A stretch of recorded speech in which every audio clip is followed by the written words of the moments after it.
আপনাদের সামনে বক্তব্য রাখবেন বন্ধন নগরী খুলনার কৃতি সন্তান, খুলনা ৫ আসন থেকে বারবার নির্বাচিত সংসদ সদস্য জনাব শেখ আবুল হোসেন ভাই।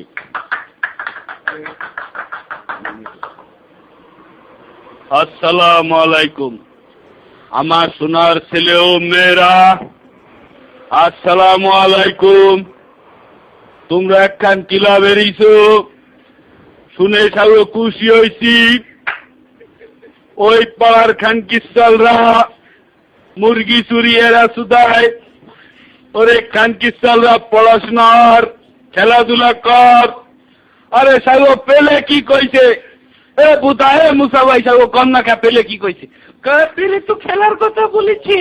ঠিক আছে ভাই, তোমরা খেলা বেরিয়েছো, এখানে খেলাধুলা করবা। কোন গন্ডগোল যদি হয় উইকেট ভাঙ্গে সাউয়ের ভিতর ভরে দেব। আর এই কথা বলে আমি সংক্ষিপ্ত বক্তব্য শেষ করলাম। আমার বাড়ির পাশে আর একটা বিচার রয়েছে, 101 মায়ের নিয়ে ভাইগে গেছে, ওর বাপ আমারে ডাকতিছে। তোমাদের মতন সূর্য সন্তান পাইয়ে আমি আবুল হোসেন ব্যক্তিগতভাবে গর্ব ধারণ করিলাম।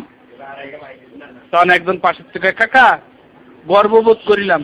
কে বুধারে এ সাউরের নামারে খানকিসাল, এ বুধারে নামা সাউ। আমি খুলনা শহরে যেটা কব সেইটাই আইন।